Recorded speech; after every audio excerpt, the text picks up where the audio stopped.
Hilchot Shabbat series with Rabbi Kada, Shiur 5.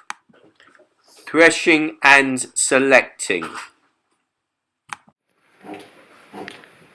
So, we're up to our fifth shiur in this series, moving on swiftly, and we have talked until now about the introduction about Shabbat, the activities on Friday afternoon we talked about, and we talked about Kiddush. Now, the last 2 weeks we've been talking about Bishul and cooking and what you can leave on the fire from before Shabbat, and so on and so forth. Today we move on to another two major concepts in Shabbat, and we're going to divide into half. Half the shiur will be on dash, and the second half on borer. Okay? So, dash means to thresh, and borer means to select. So, let's start with dash. We're going to divide dash into three further parts. Dash, the first part, we're going to talk about dash in the threshing in the context of fruit and vegetables. Then we will talk about threshing in the context of milking animals, and then thirdly we'll talk about threshing in the context of not just we're talking about threshing and also other types of things which are forbidden for a person to thresh on Shabbat. So let's start with number one, fruit and vegetables. So before we do that, let's try to understand the concept of melechet dash, of the prohibition activity of doing dash on Shabbat. So what is dash? So dash, very simply, the definition of dash, of threshing, is for a person to extract something from an inedible case. Okay? That's what dash means. Dash means to extract something edible from something inedible. So in the Mishkan, what's dash in the Mishkan? You remember we said that everything that happened in the Mishkan, that's the blueprint for what's forbidden and permissible on Shabbat. On Shabbat, in the Mishkan, they were forbidden to do dash. Why? Because when they were building the Mishkan, they had to create the dye in order to dye the bottom roof of the Mishkan. They had to create this dye. In order to create this dye, they had to plant and take seeds, and they had to extract the seeds from the pods. And they then went and kneaded those seeds and baked them and made them into a paste to be able to dye the lower roof of the Mishkan. That's where the concept of dash comes from in the Mishkan. And what that was in the Mishkan was extracting the seeds from the pod. Now these pods were inedible, and that's the essence of dash. The definition of dash is to extract something from an inedible case around it. Okay? And so therefore, if you're thinking about threshing, taking out, thinking about, sugar canes, something like that, that's fine to take out the beans of a sugar cane. There's no problem with that. Why? Because both the sugar cane itself and the bean within it are both edible. And therefore it's totally fine for a person to open up the bean. You know what I'm talking about, the sugar canes, right? The green sugar canes? To open them out and to extract the beans within it. That's fine. There's no problem with that on Shabbat in the slightest. Okay? The problem is when you have an inedible pod, something where, like kernels of wheat, we're extracting the wheat, that's the classical example of dash which happened in the Mishkan, and that's prohibited on Shabbat. And that's what we need to be remembering about extracting something edible from inedible. Now, a very important part of dash is squeezing fruits and vegetables on Shabbat. Because even though you think about it, to extract something, you're thinking about extracting the solid from a solid, a bean from a pod, etc., something like that. But since when you are squeezing a fruit, take an orange for example, or a grape, you're squeezing a grape. By squeezing the grape, what you're doing is you're extracting a liquid, and that liquid before was not, you couldn't actually get that liquid. It was part of the grape. By you squeezing the grape, you are now extracting a liquid from a solid. And that's considered a significant benefit and constitutes a melacha, forbidden activity by the Torah itself. It's forbidden by the Torah to do that. To squeeze a grape, to squeeze an olive, to make grape juice, to make olive oil on Shabbat, that's forbidden by the Torah. Okay, it's the same concept. What you're doing is you're taking something and you're making it edible, something which wasn't possible before. Just like you took out the seeds of the pod, similarly you're taking out the juice, the liquid of the fruit, and that's a significant benefit and that constitutes a melacha from the Torah. However, from the Torah's perspective, and you think about it, or still today this is still true, the only significant drinks are grape juice and olive oil. Okay? Think about the price of a bottle of grape juice, think about the price of a bottle of olive oil, and think about the price of a bottle of apple juice. Yeah? From the Torah's perspective, a real liquid is only grape juice, squeezing out grapes and squeezing out olives. Only that's forbidden by the Torah. To squeeze a tomato, to squeeze an apple, to squeeze an orange, and to make orange juice, to make pear juice, from the Torah is permissible. However, Hachamim said, since this is very similar to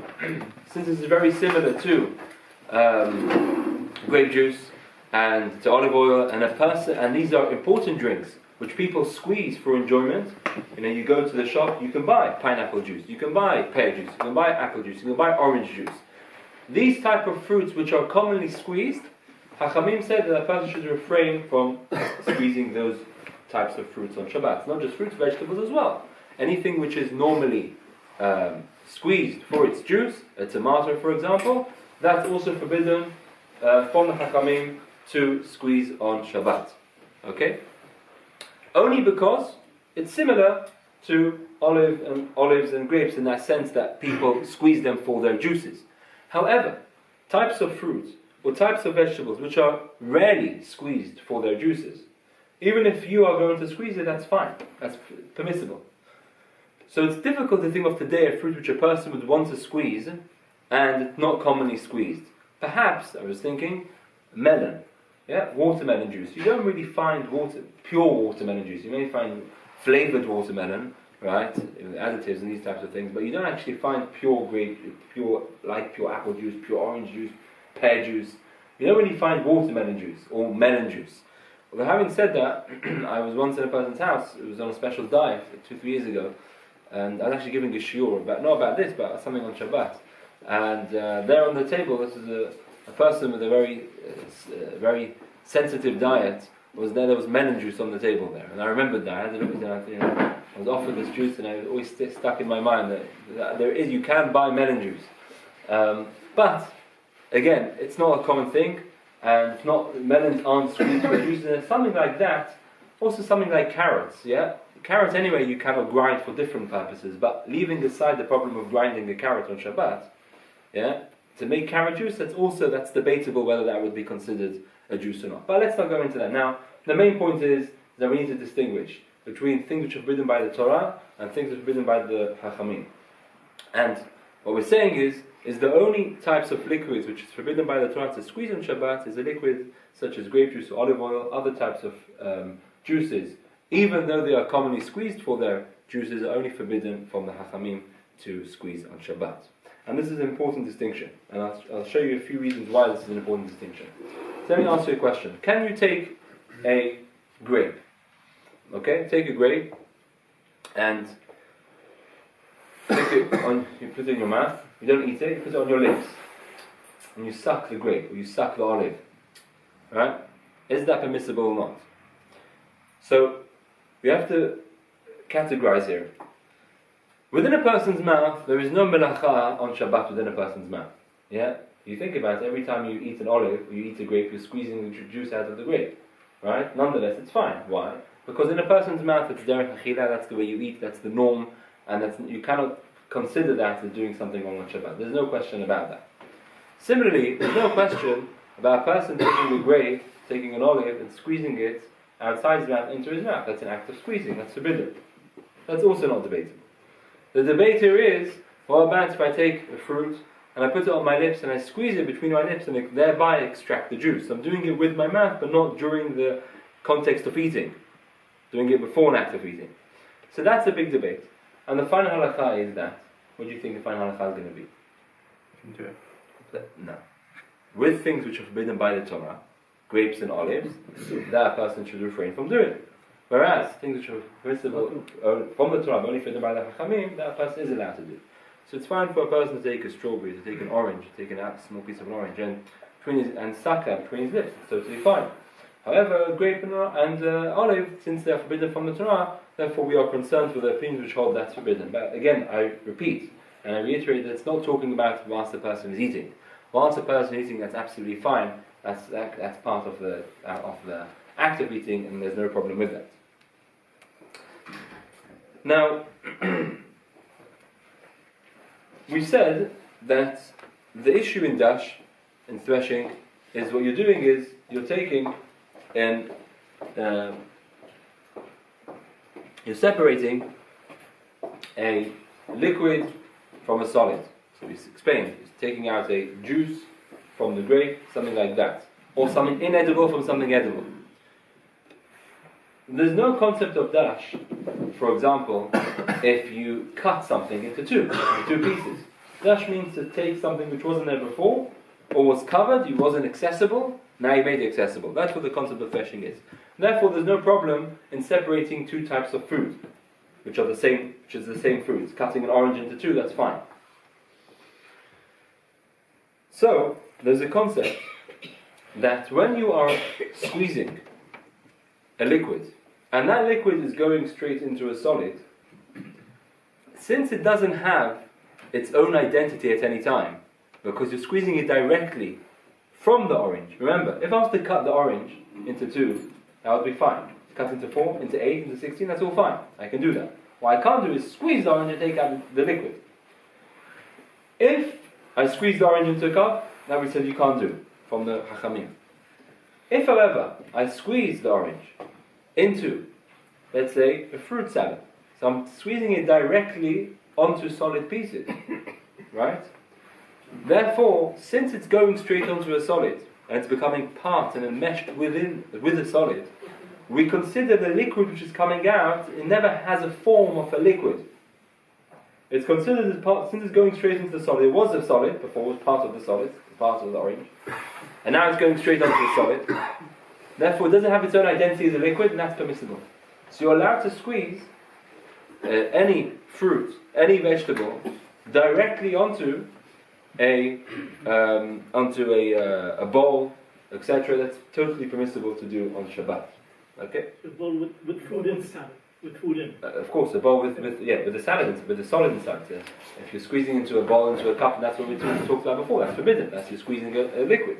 Here, what we're saying is that you're squeezing it directly onto the solid. Therefore, it never gets an identity of a liquid in its own right. It's a solid, and we said solid and solids are fine. Like we began the shiur by saying that you can extract an edible bean from an edible pod, a sugar cane. We said that's fine because it's two foods. That's fine to do. Similarly, to extract a solid from a solid is fine. Therefore, since the liquid in inverted commas, is being squeezed out directly onto the solid, we consider that as a solid, and therefore it's possible to squeeze out. However, what shouldn't be done is you squeeze it into a cup, and then you go and pour it onto the solid. You may think to yourself, look, at the end of the day, in a minute or so, I'm squeezing it out into the cup, the orange into the cup, making oranges, and I'm going to pour into my fruit until I got a few different bowls of salads. I want to put into different salads. That shouldn't be done because then it's not going directly onto the fruit. For this heter to be allowed, the liquid has to be squeezed directly onto the solid. One final point with regards to fruits and vegetables: lemons. Okay, can I squeeze a lemon on Shabbat? So what do you think? Can I squeeze a lemon on Shabbat? Yeah. That is a Why? on the solid. Not a salad. No, into a cup. No. Why not? Why? Solid there. On the solid thing. So the reason you're saying it's forbidden is because lemon is a type of fruit which is squeezed for its juice. Okay? And therefore you would assume that it's forbidden from the Chachamim to do so. However, black and white in the Shulchan Aruch, a 3-word halakha, one of the shortest halakhot in the whole of Shulchan Aruch, 3-word halakha, mutar lischot lemons. That's the wording of the Shulchan Aruch. He actually uses the word limonish, he calls it as well. Okay? Is it permissible to squeeze lemons? Now he's not talking about onto a solid because now you can do anything, and he's already talked about somewhere else. He's talking about squeezing a lemon just for its lemon juice. And now he says it's permissible.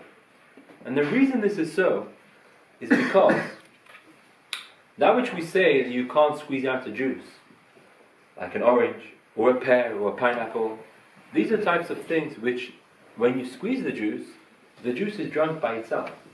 And therefore it has its own entity, has its own identity. And that can be confused with olives and grapes. A lemon, though, you don't drink lemon juice by itself.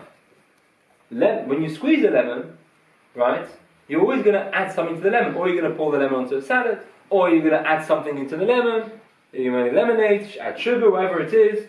But nobody drinks, or very few people drink, lemon juice by itself, without adding it to something. Hence, it's not confusable with olives and grapes. And this is why the halakha for us Faradim is very clear that we are allowed to squeeze lemons. Okay? Even not onto food. Onto a salad is definitely fine, like we've said. But if to squeeze not with the grinder, yeah, not with the machine or anything, even not electric, even a mechanical you shouldn't do. Talking about with your hand, I mean. So we're talking about squeezing with your hand. You may squeeze a lemon with your hand into a cup, okay, and then you can go and pour that into a salad, or whatever you want to do with it. Or, squeezing a lemon into your tea. That's also fine. Straight into the tea, that's permissible. It's clear in Shulchan Aruch, and this is brought down all later Achronim, Rabbi and others. But that's important to understand the reason being, right? The distinction between this and other types of fruits, which are commonly squeezed and yet are forbidden by the Chachamim. Lemons, they are permissible because even if you are not planning on adding it in, that's an important point. Even if you just, for whatever reason, you just want to squeeze it out, and you're not planning on adding it to your salad, okay? It's unlikely why you'd be doing that, but nonetheless, this isn't a type of fruit which is forbidden by the Chachamim to squeeze lemons. Something like that which isn't drunk in its own, by itself of its own accord. This is important halakha we should be aware of. One final point with regard to this, and we'll summarize, is that if you think about what we said about extracting, then surely peeling a fruit should be a problem. Yeah, a type of fruit where you have an inedible case, it's an orange for example, where you can't really eat the case. So seemingly, what you're doing when you're peeling an orange is you are extracting the orange from the case. So why is that not dash? Why is it not threshing? Like taking out a bean from an inedible pod. We said you can't do that. Taking out liquid from the fruit. Why are you peeling an orange? Is that fine? So this is clear, it's mutar. The reason, there's a number of reasons given, but the most basic reason is that when you peel fruit, that your action is on the case. Your action isn't directed to the item. You're not extracting the item from the case. You're just taking away the case and you're making bare the fruit inside it. Right? So you're taking out the case and thereby you're creating orange. As opposed to extracting like a bean from the pod around you, you're taking it out. That's forbidden. Okay, there's a number of other reasons as well. We won't go into them, but we should know peeling fruit doesn't fall under this and is totally fine. So to summarize what we've said so far, this is part one of dash. What we've said is that the definition of dash is to extract something from an inedible case, okay, or to extract something which wasn't accessible before. So fruit, juice, taking out the juice. And we've said that only from the Torah, only grapes and olives are forbidden. All other types of fruits which are commonly squeezed are forbidden by the Chachamim only. And we explained this distinction has ramifications, practical ramifications. We said squeezing between your lips, squeezing fruit between your lips, most fruits will be fine. Grapes and olives, the person should refrain from doing. But we said within a person's mouth, he certainly is allowed to of course, to chew it and to extract the liquid. And then we explained that when you're squeezing any fruit or vegetable onto a solid, that's permissible. It's fine to do that, provided it goes directly onto the solid. And lemon is the exception, in that a lemon you are allowed to actually squeeze it directly into the cup without anything in it, and then to pour it into something else, or to actually go into it later. This is why when you're making a tea, okay, strictly speaking, a person may pour from the earth into a cup. That cup is now a cliche, okay, and then you can squeeze your lemon into that cup. We did say, if you remember in Bishul a couple of weeks ago, a lemon could be a kaleha bishul. It could be one of those types of foods which are very easy to be cooked, and therefore it's preferable to turn it into a klishi. Okay, but strictly speaking, a person may take water from the urn into the cup. The cup's now a klisheni, then you squeeze your lemon into the tea, that's fine. Make Kada. Okay. Moving on to part 2 now of dash, so milking. So, same idea what we've learned until now, squeezing the fruit, okay, is the same with milking a cow, okay? What you're doing is you are extracting the milk from the cow, and this is a biblical prohibition. This is proper dash. Nonetheless, having said that, there are circumstances important, even you may be thinking to yourself that, how often are we in the vicinity of animals on Shabbat? This is practical applications for women. So let's talk about this, and we'll take this over. So, milking the cow is forbidden, we've explained. Now, having said that, we know that Tzar Bali Chayim, looking after the welfare of animals, is a mitzvah from the Torah. Okay, it's a biblical mitzvah to look after the welfare of animals, and therefore, if an animal is in pain, or the time has come for it to milk it, and if you're not going to milk it because you're not allowed to on Shabbat, it's going to cause it pain, then one may instruct a non-Jew. You have to hint, you don't have to instruct, write out, can you come and milk the cow for me? Because instructing the non-Jew to do something for you on Shabbat is a rabbinic prohibition, and it's better you transgress the rabbinic prohibition than to make leave the animal in pain, and that's a biblical violation of ensuring the welfare of animals. If there is no non-Jew in your vicinity, you can't find one, then a person himself may milk the cow. On one condition. You milk the cow and it goes to waste. Why? Because remember, anything you do on Shabbat, it has to be that you're doing it for a positive purpose. Right? If you do anything on Shabbat and there's no positive outcome, then it's only forbidden by the Rabbanan. Okay? So, you tear on Shabbat. If there's no positive outcome of it, it's only forbidden by the Chachamim. You destroy something on Shabbat. If you're not intending to build in its place, you destroy a building on Shabbat, you go and knock it down, and you're not intending to do anything in its place, that's forbidden by the Rabbanan only. From the Torah, any melacha which you do has to be for a constructive purpose. Okay, so I'm not allowed to destroy in order to build in its place, but just to destroy is forbidden by the Chachamim because there's no constructive purpose. So when you milk the cow and it goes to waste, you're not retaining it in a bowl or in a cup, that's forbidden by the Chachamim, and therefore you're allowed to do that in order to relieve the animal of its pain. If that's also not possible, then what you have is, you have another, and then with this you can actually keep the milk, is if you have an electrical machine, which is on a timer, okay, electrical machine on a timer, what you can do is put the machine on the udders of the animal before the machine comes on. So all you've done is move the machine onto the udder, and then in 5-10 minutes it's going to come on, and by itself it's milking the cow. You're not doing anything. It's only a grama. You've caused it to happen, but you haven't done it. Normally we don't like to do grama. You shouldn't cause things to happen. But if there's any need, any purpose, then you're allowed to. And in this situation, you're certainly allowed to leave the animal. Therefore, what you could do is you have this machine, attach it to the udder of the animal, and then you leave it to milk of its own accord. Even if the machine was already on, you forgot to put it on before, the machine was already on, there is still a way to do it. What you can do is you can put the machine, which is working already, on the udder of the animal, okay, and then the first few drops, you leave it to go to waste. So we said you're allowed to do that. Even with the hand, you're allowed to do that, or the more so with the machine. Of course, this is an electrical machine which is on a time switch, not that you are switching on Shabbat. Okay, and then after that, once the first bit has gone to waste, then you can have the rest, because by that time you're only causing the next drops of milk. You with me?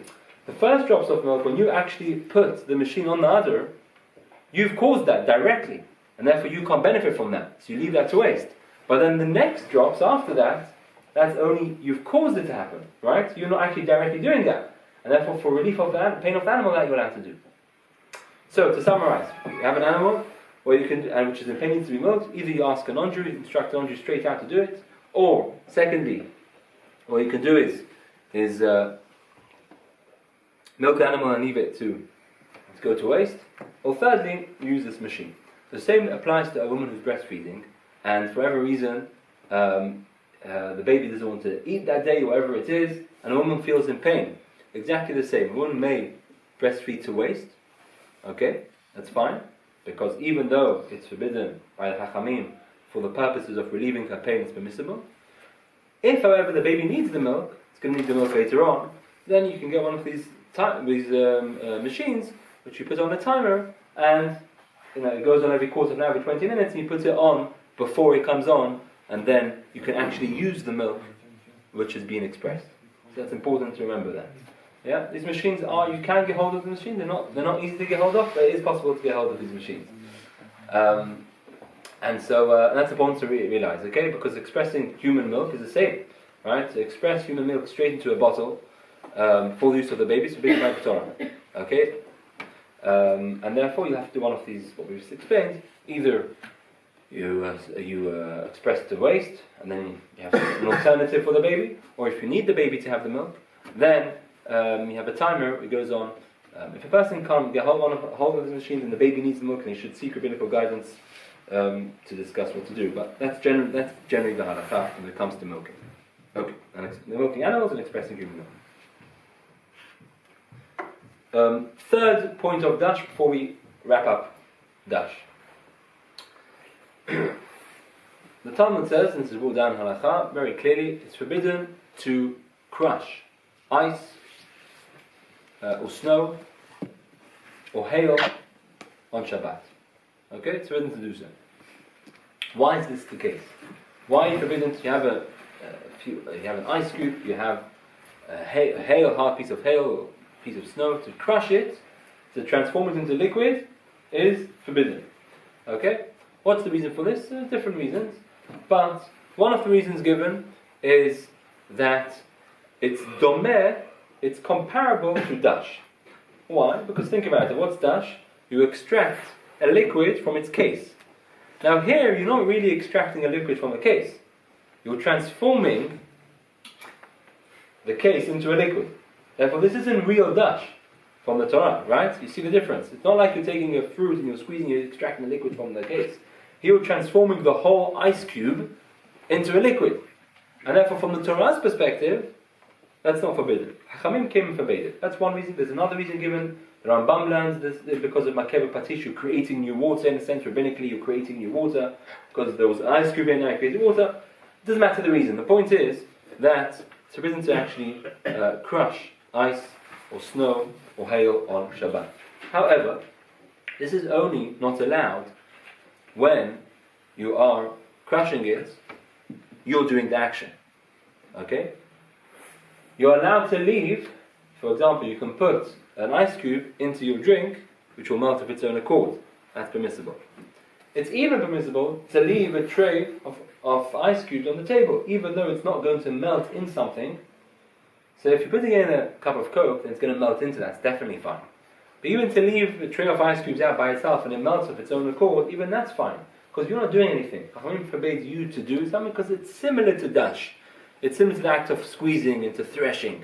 If it happens by itself, it's fine to do. Therefore, you can leave, you can take out, in the whole summer day, you take out a tray of ice cubes, leave on the table, you can leave it to transform into liquid, that's totally fine.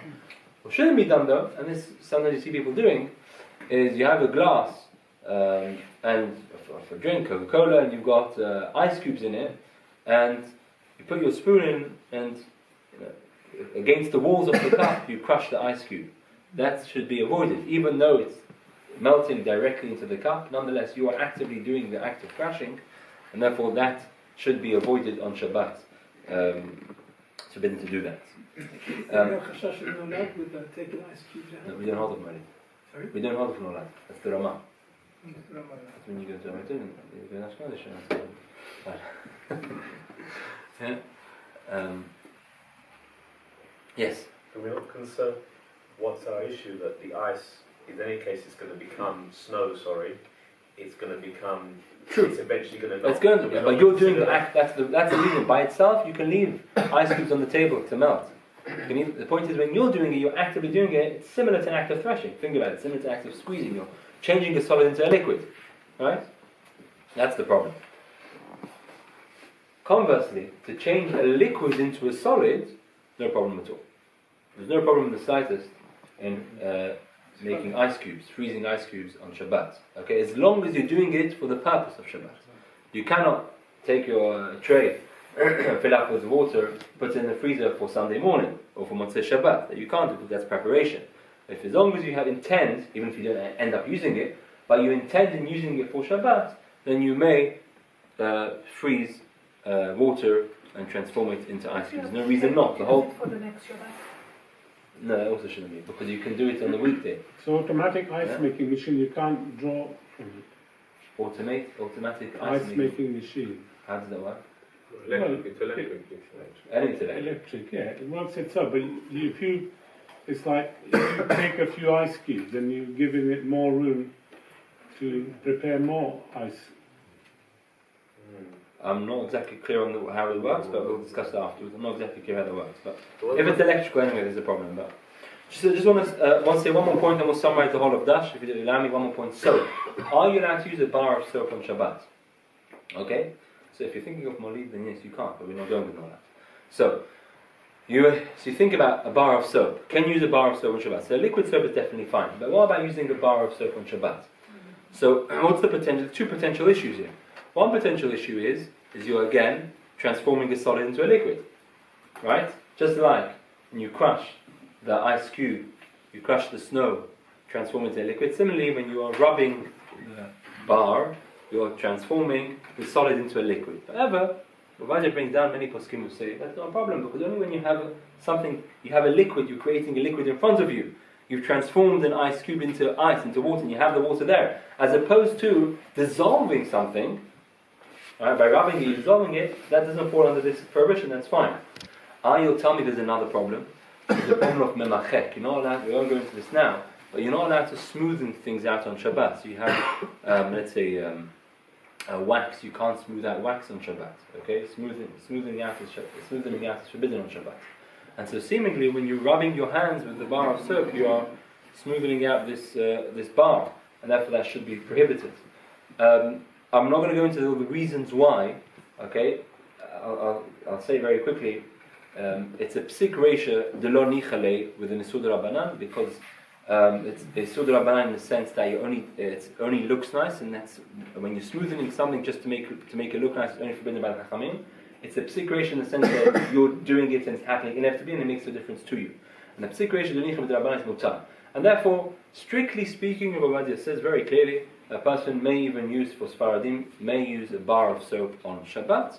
Nonetheless, there are potential issues, and therefore it's advisable if a person has liquid soap to use liquid soap. However, if a person is stranded, he's only got a bar of soap, he may use a bar of soap on Shabbat. Okay? For Ashkenazim or? No, Sfaradim. Only Sfaradim. Yeah, Ashkenazim have different issues, yes. That would be an issue. To summarize this, please. So we've explained what dash is, and we've said discussed three parts of dash. The first part of dash we explained was squeezing fruits and vegetables.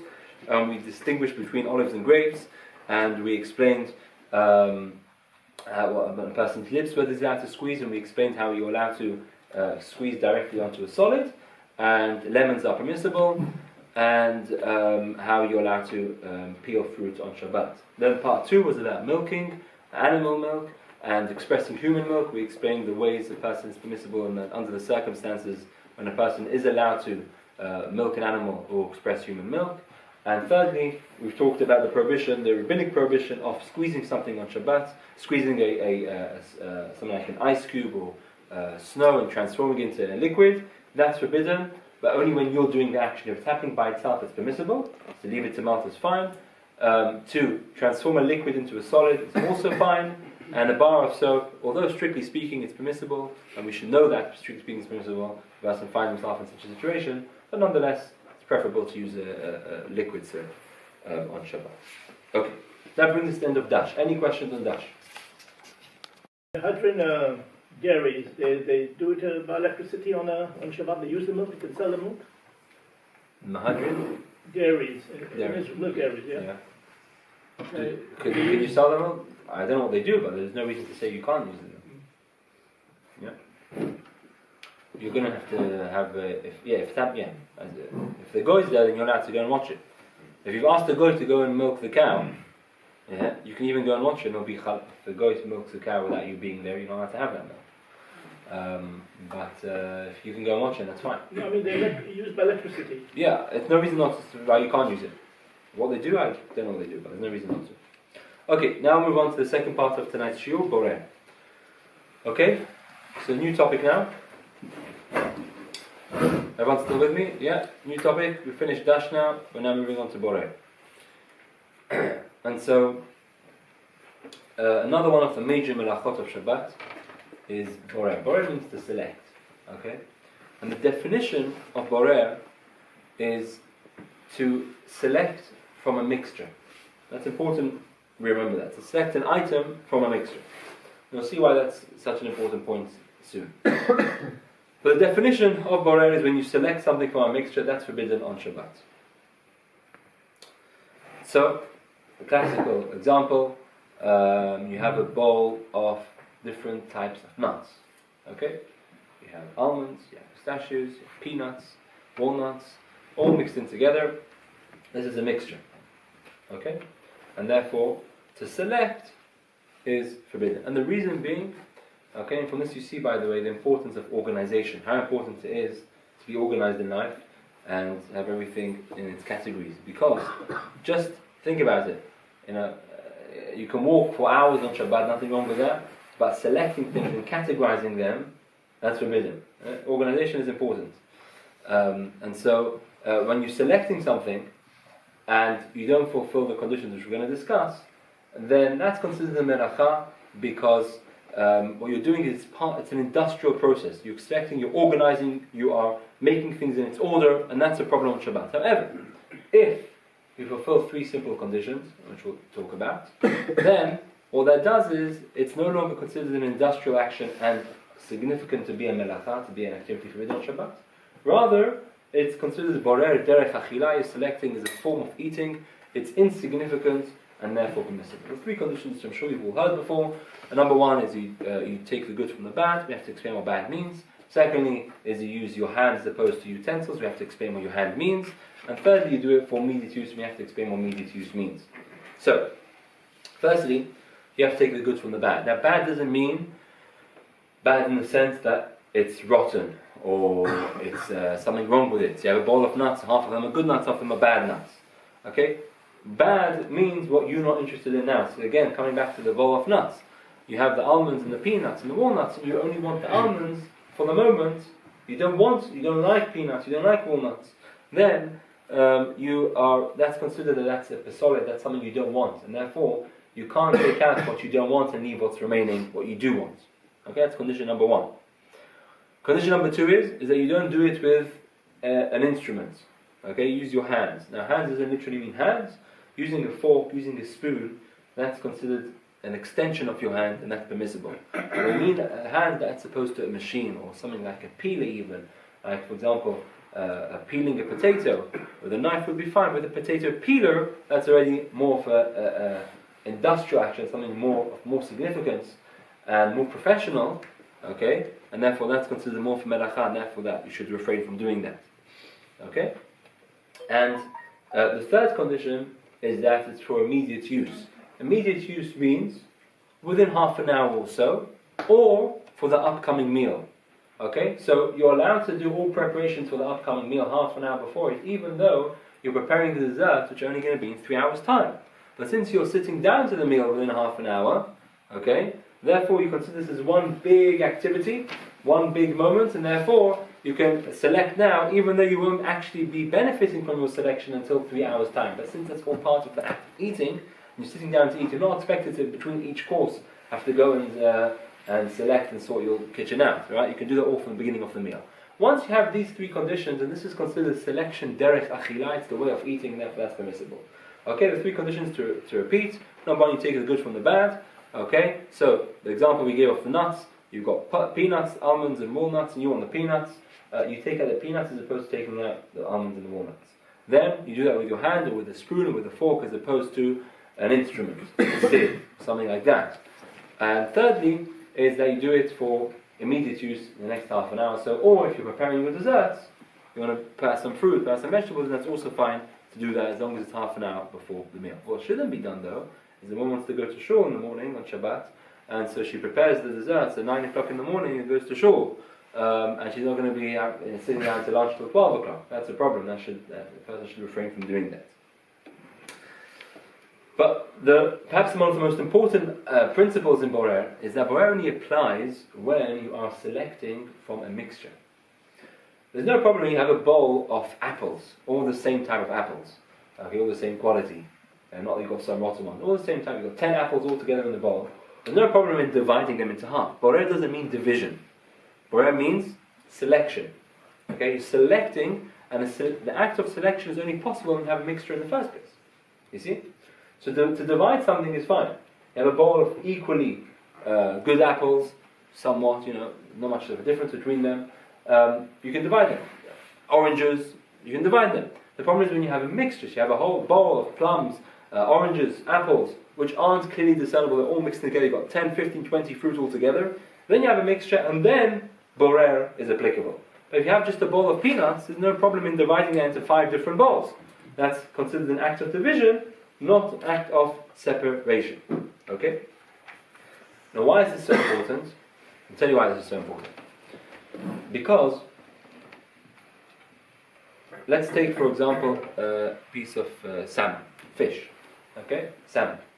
So, you have of course bones in the salmon. What do you need to do about the bones? So, seemingly you'll tell me that you have to take, you have salmon with bones, what do you have to do? You have to take the salmon from the bones, right? Because you take the bones out of the salmon, you're taking the bad from the good. You don't take the bad from the good. The 3 conditions are good from the bad. You use your hand, you do it for immediate use. So even if I'm doing it for immediate use for dinner, Friday night, and I'm doing it with my hands or with my fork, but I'm taking out the bone. I'm taking the bad. I don't want the bone. So seeming that would be a problem. However, this is done by many poskim, but even the Ben Ish Chai writes this. Okay. Radin and many Sfaradim is that we consider a piece of fish as one entity. We don't view a piece of salmon as salmon and bones mixed together. Okay? We view it as a piece of fish, and therefore it's one entity. And therefore borer doesn't start. Borer is only a problem when you have a mixture and you're selecting one thing over the other. So, when can you have borer with salmon and bones? I'll tell you when you can have it. If everyone's eaten their fish already, and then you're going and putting all the fish and the bones into one plate, so there was a time when they were separate, the fish and the bones, they've been separate, people eating them, different pieces of fish, different bones, and then they've been put all together back again, then you have a mixture. Because then once they've been divided, the salmon and the bones, they're separate, and therefore they get their own entity, the bones now, okay? And then they've all been put together, all the people's plates have been put together, 10 plates all together into one big plate, so you have a whole mixture of salmon and bones. That's now a new mixture. And then to take the bones would be a problem, because now you've created a mixture. As opposed to the fish, how it comes, this is the body of the fish, this is what fish is, this is what salmon is. You can't call a piece of salmon a mixture of fish and bones. And therefore there's no problem to take out the bones. Right? Even if you're doing it for an hour's time. Because there's no borer. Borer is not applicable here. Yeah? Borer, the 3 conditions are only applicable when you have a mixture in the first place. Here there's no mixture. Exactly the same applies to a piece of chicken. Piece of chicken, you can take out the bone. You don't have to take the chicken from the bone. You take the bone away from the chicken. Why? Same idea. Because you consider this as a piece of chicken, not chicken mixed with a bone. If, however, everyone's eaten, and you have pieces of chicken, and people have separated them, they put them all together in a plate after everyone's eaten, and you mix them all together again, then borer will be applicable, because now you've created a mixture. The same applies to watermelon. Okay? You may, this is again clear in the Ben Ish Chai as well, okay, even the Ben Ish Chai is lenient with this, you may take out watermelon seeds, okay, and eat the watermelon. Because again, same idea, you don't consider the watermelon as watermelon with seeds, this is watermelon, it's one entity. One thing, and therefore you may select the seeds from the watermelon. What about pomegranates? Does that come under this or dash? Like when you have a whole pomegranate? What would be the problem of dash?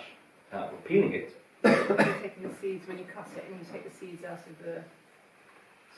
So there wouldn't be a problem of borer, because we said it's one body, one entity, and dash also. You're not. If you squeeze the pomegranate, that'll be a problem. But just open it up and take it out. What's wrong with that? You're not. Remember, it's like an orange. It's on the outer case. Yeah. That's fine, right? There's like white bits that you have to sort of. It's fine. You're correct. It's all one body. Right. If, however, this will be a problem if you've separated, taken it out, and you now got within your bowl now you have pomegranate seeds and then bits of white, and that's now been mixed in. Yeah. When it's the one body, that's how it's come. This is a pomegranate. It's one thing. There's no mixture. Once you've taken it out, you now all mixed in together, and to take out the white bits will be a problem. Yes. Yeah, that's a mixture now. It's borera only by fruit. No, we'll talk about that. No, it's not like that. Okay. So that's important to remember. Owning only separate section of our mixture is a problem. And sorry, Can of tuna? can of tuna. What do you mean a can of tuna? It's like for oil in or Yeah, you be it. that's a mixture That's a mixture. because that's being put together. So you have to use those three. You have to do 3 conditions. Yeah, you don't drain out you take out the tuna. You shouldn't drain out the juice from the can of tuna. Yeah, that's an important point. You shouldn't drain out the juice out unless you want the juice, of course. But what you should do is take out the tuna. Yeah. And go back to the example of the nut bowl. Can you take out the nuts that you like and leave the nuts that you don't like behind? If you Provided do- you're doing it for immediate use. Right. The 3 conditions. Can be done. Why not? So the others are considered bad. If you No, don't that's, like yeah, because you don't want them, they're considered bad. Okay? Now,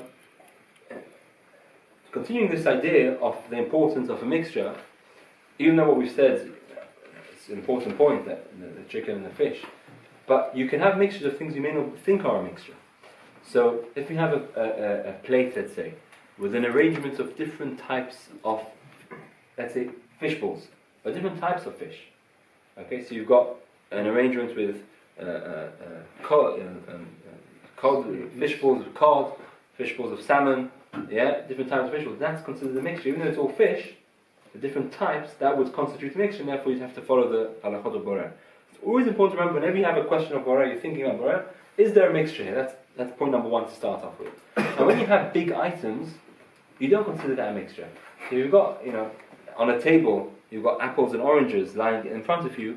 You're not going to rationally, you're not going to term that as a mixture. A mixture is when it's close together, small pieces, a fruit bowl with 15, 20 different fruits all mixed together. You can't see what's what and where each type of fruit is. That's a mixture, and then boreh kicks in.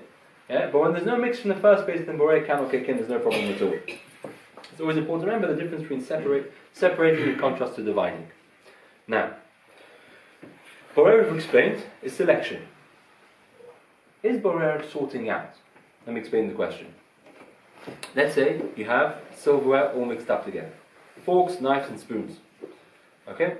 All mixed together. And what we've been talking about till now is where you want to select good from the bad. Something you want, something you don't want. So the peanuts from the rest of the nuts which you don't want. The chicken from the bones. What about when I'm sorting out silverware? Because when you're sorting out silverware, think about it, is what's good and what's bad? You want all the silverware, don't you? Just don't want it now, you want it tomorrow morning.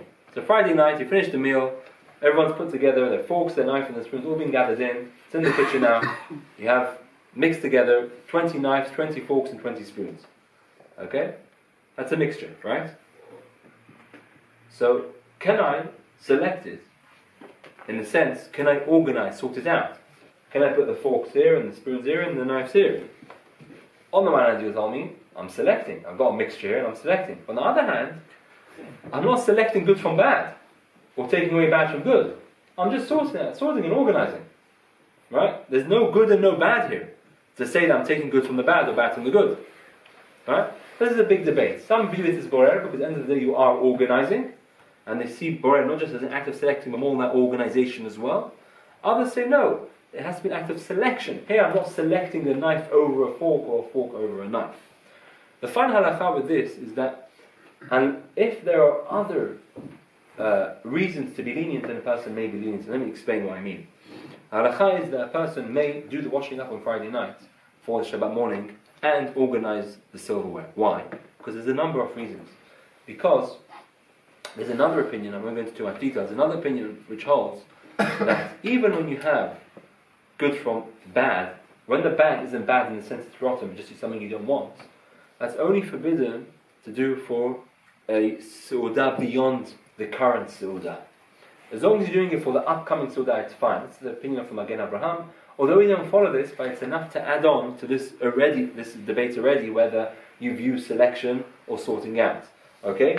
And furthermore, some argue that silverware is in a mixture in the first place because there's such big pieces of silverware. Some argue that it's not considered a mixture first. It's clearly discernible what's a fork, what's a knife, what's a spoon. Although we do consider it a mixture, but all these points together, Rabbi Teshuvah says that to do the washing up on Friday night and you want to organize the silverware and set out the table for Shabbat morning, that's fine as long as you're doing it for the upcoming Su'udah. To do it for Su'udah Shalishit, okay, you're eating out lunch, you want to set the table for Su'udah Shalishit, or you're having later on another Su'udah, after a long summer's afternoon, that isn't allowed. But when you have items which you are not selecting one over the other, rather you are organizing, and there are other reasons to be lenient as well, then a person may be lenient. And the typical example of what we just said, you are allowed to sort out the silverware on Friday night for Shabbat, providing you're doing it for Shabbat morning. Okay? If, however, you have a mixture of forks, knives, and spoons, you had guests on Friday night, and on Shabbat morning you're not having, and on Friday night you have special silverware, half of the silverware, special silverware.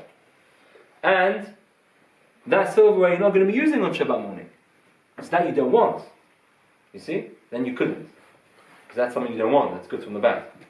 And that's the for the upcoming that you can't. As long as you want it all, meaning there's no advantage of one over the other, then what we've said applies, and that would be permissible.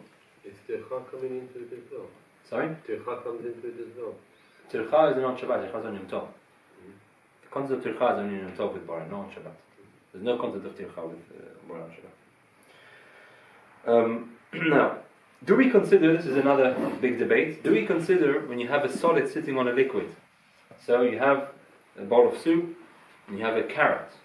Okay, do we consider the carrot mixed into the soup, or we consider it as there's no mixture? Again, it all comes back to the same fundamental idea. Is there a mixture in the first place? So many, and this is the final halakha, that many argue that you cannot consider a solid and a mixture mixed together because they're so different. Yeah, a carrot sitting in a chicken soup, right? You've got liquid, you've got a solid. It's two different entities. You can't consider them mixed together if Borei doesn't apply. And therefore, if you don't want the carrots, you may take the carrots out, even though you don't want it. It's the bad, you don't want it. Okay? Because this is the concept of en brera belach. There's no Borei in this section when it comes to liquids mixed with solids. Two liquids together you couldn't. Okay? But a liquid mixed with a solid, where it's clearly discernible, the solid, yes, it's sitting on top of the liquid, then you are allowed to extract it and take it out on Shabbat. 3 more points and we'll end. Only an act of selection is forbidden, when you're actively doing an act of selection. What do I mean by this? So this is the Mishnah that gives the example of you are carrying a trough to feed animals, carrying a trough on Shabbat, which is also a sin, but you're carrying it to transport the food to the animal.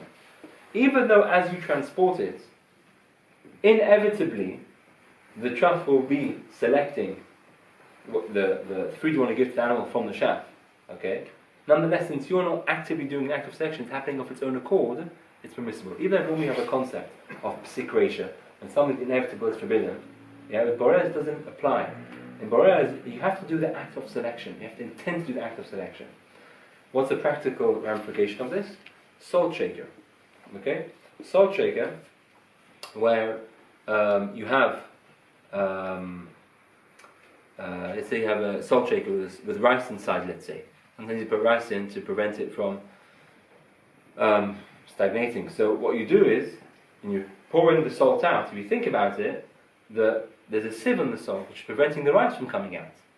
So perhaps you could argue that you can't use these salt shakers on Shabbat. Why? Because you're using an implement, using a utensil to do the separation, because you are separating the salt from the rice. And that makes sense. But you're not doing it. You're doing it after you want to salt your food. Inevitably, yes, there is going to be an act of selection in that the salt shaker will stop, the sieve in the salt shaker will stop the rice from coming out. That's permissible. Therefore, you may use salt shakers, even though if there's rice inside, things like that, because you're not actively doing an act of selection, that is forbidden. Borer also applies to not just the fruit items as well, like I've been talking about silverware. There's a mixture of toys, for example, can be a problem. And playing cards on Shabbat, you should be aware of this, because you have a mixture of cards. If they're clearly discernible, then fine. But sometimes you can have 10 cards, all very similar, in all the same number, all the same color, just different shapes on the card. Yeah, heart or diamond, very similar. That would probably constitute a mixture, and therefore to select the card which you don't want out would be a problem. Therefore, playing these games on Shabbat, the person has to work out before how he's going to play it and if there are any potential issues with them. To summarize Borer, and then we'll end. We've defined what Borer is. Borer is a selection of an item from a mixture of other items. We explained that as long as you're doing Borer derech achila, you're doing it through a form of eating, and not an industrial action is permissible, and these are the three conditions of good from the bad, and bad means something you don't want. Secondly, is you're doing it with your hand, not with a kli. And thirdly, doing it for immediate use, it's permissible. We explained that Borer only applies when you have a mixture, and therefore this is why you may take out the bones from chicken, bones from fish, seeds from watermelon, etc. And we explained there's a debate with regards to how you view sorting out. Is organizing without selecting, is that Borer or not? We said it's not clear the answer to that, but at the very least a person may arrange silverware on Friday night, set the table for Shabbat morning, as long as the items of the silverware are equally important to him. We also said that solid or liquid isn't considered a mixture. Salt shakers may be used. Borer also applies not just to food but also to anything really which is mixed together. And that brings us to the end of Borer. Of course there's much more, but these are the main concepts which we wanted to cover. And so what we've done tonight is we have covered both Dash and Borer, two major melachot. Any questions before we end? Any questions on Dash and Borer? A couple of minutes for questions. You take the skin off the chicken. You say it's part of Same idea. Skin of a chicken is permissible because it's considered one body. If, however, you take the skin off, okay, and you've got now a few pieces of chicken with a few skins and they all mixed together, that would be a problem now. Now you've mixed them back. And now it's becoming an extra. Okay? So, what about when you come to Shiur and you need a talit, there's about 1,000 there, you're looking for a good one? Is that fine? Find a good one? Correct. So that's a good point. But you're taking the ones you want from the ones you don't want. Yeah, but now, you have to sift you through have to sift through. Good. Also, you So look good, at your good point. That's a good question. So also he's asking. Let me explain all that. the same. So you have a 50 talitot. You're looking through them, simming through them. Similarly, as you're going through looking for the one you want, you're taking all the bad ones. That's fine because you're not doing an act of selection. You're randomly picking things up to see if this is the one you want or not. You don't like you're putting it to the side. At the time you're picking it up, you're randomly doing it. You want to get to what's underneath it. It's not an act of selection and division and taking away. You understand the difference? It's a random act, it's not an act of selection. This is why coats, you have coats hung up on the hook, 4 or 5 coats, and you want to take off the coats on top to get to your coat to the bottom. Again, that's not an act of selection, you're just taking off to get to the bottom. And that would be fine. Okay? Okay. So, good point, sorting out books. If they are books which are all black and gone, these books you can't consider this a mixture because you can clearly see, I can tell you here, what the books are, the names, I can see the names, so you can't consider that a mixture in the first place. But if you have books all the same colour, okay, with nothing on nothing written on the spine of the book, then true, if you have books, that would be a problem. Yeah. Okay, good. So we have one shiur next week, which will be on. Next week is the final part of the Shabbat kitchen, part 4. So grinding, kneading and pickling. Okay, grinding, kneading and pickling. So we're going to talk about how to make eggs, liver, cheese, avocado on Shabbat. How to make techina on Shabbat, if you can. Pickling fruit on Shabbat. That will be covered next week. And then we'll have a break for Chanukah, and the week after we'll have a break for 3 weeks or so until the 18th of December. So next week we'll have a shiur. Final part of Shabbat kitchen, then we'll take a break for a couple of weeks. Have a good evening, everyone.